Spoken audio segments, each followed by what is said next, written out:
Hola, muy buen domingo. Saludamos a todas las personas que nos sintonizan en esta mañana. El domingo es un día para profesar muchas veces nuestra religión.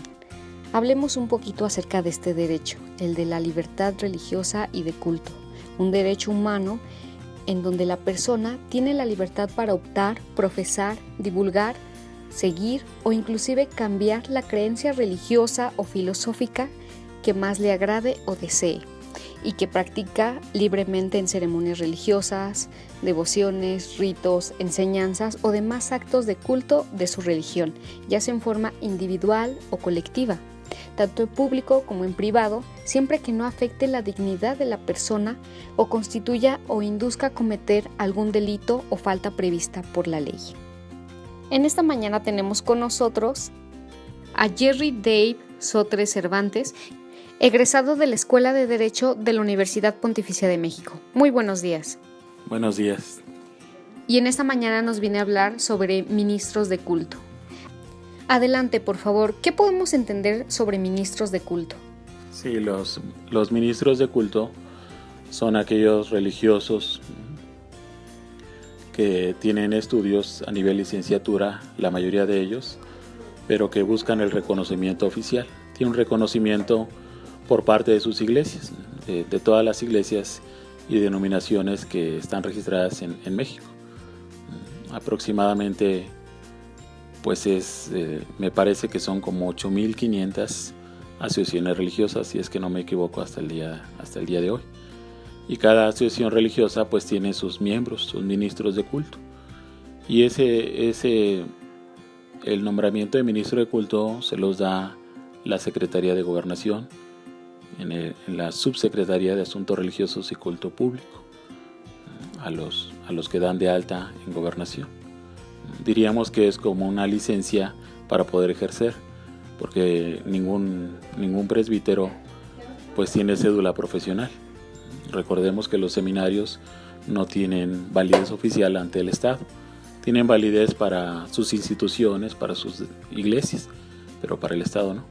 Entonces, para tener un reconocimiento oficial, solamente teniendo el nombramiento de ministro de culto. Ok, y mediante este permiso ellos ya lo pueden ejercer, ¿no? Por así decirlo. Platíquenos más acerca de esta cuestión legal.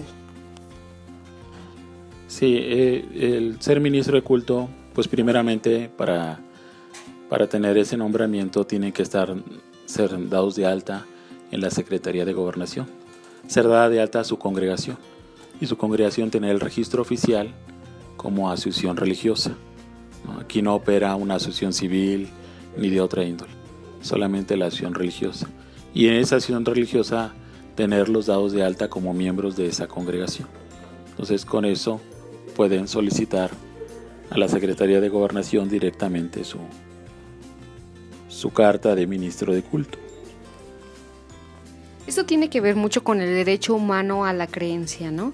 En este derecho humano de que todas las personas tenemos este derecho a tener ciertos grupos, ¿no? Religiosos, o cierta pertenencia a cierta inclinación religiosa, ¿no? Sí, así es, y pues ahora sí que la Secretaría de Gobernación es la que se encarga de avalar, ¿no? la seriedad, ¿no? La ética de esa denominación, de esa congregación, de esa iglesia, ¿no? Y a partir de eso les da el registro oficial.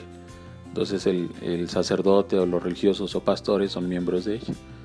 Entonces yo les sugeriría, para tener una personalidad jurídica, ir a tramitar eso, ¿no?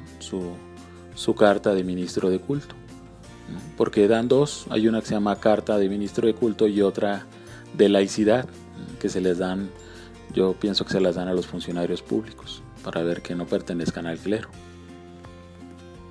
Ok, perfecto, bien interesante. ¿Y esto lo hacen a los servidores públicos, por ejemplo, cuando ellos pertenecen a algún tipo de partido o cuando van a alguna contienda electoral?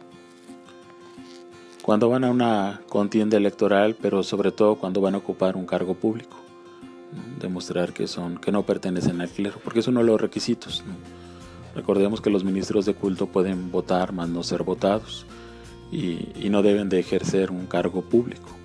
Y si lo van a ejercer, pues tienen que renunciar con anticipación, ¿no?, a su estado de religiosos.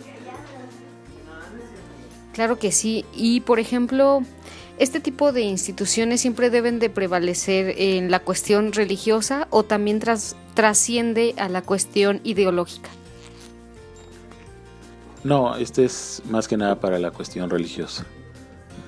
El que les den ese reconocimiento es más una cuestión legal, ¿no? Ellas muchas, yo veo que pues en la Secretaría de Gobernación no hacen mucho hincapié en las diferentes ideologías, más bien en que estén avalados, ¿no?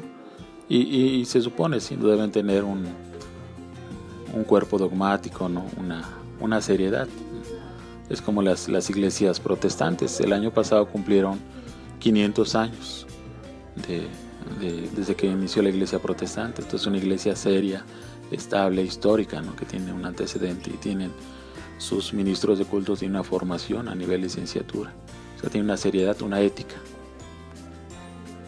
Sí, por supuesto, y también aquí en la Universidad Pontificia de México se hacen algunos cursos o algunas facultades como las que tenemos de filosofía, teología, ciencias religiosas, ¿no?, que sirve para tener una formación más allá para todos aquellos hermanos que estudian o son seminaristas o que estudian la cuestión de teología, ¿no? Ah, sí, claro. Bueno, no es que yo sea egresado de la Pontificia, ¿no?, pero sí, la verdad, la Universidad Pontificia tiene un nivel cultural, ¿no?, muy, muy alto.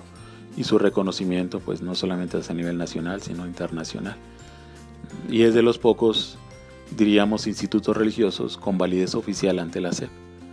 Y pues yo exhortaría a muchos religiosos que buscaran ese reconocimiento oficial, porque les otorga una personalidad jurídica para cualquier otro asunto, ¿no? Porque recordemos que pues nuestro ámbito no es solamente dentro de nuestra iglesia, tiene que ver muchos ámbitos y sale uno mucho de esa esfera. No, y también, por ejemplo, el ejercicio diario, ¿no? El ejercicio de cómo vamos a llevar en nuestra vida la parte religiosa.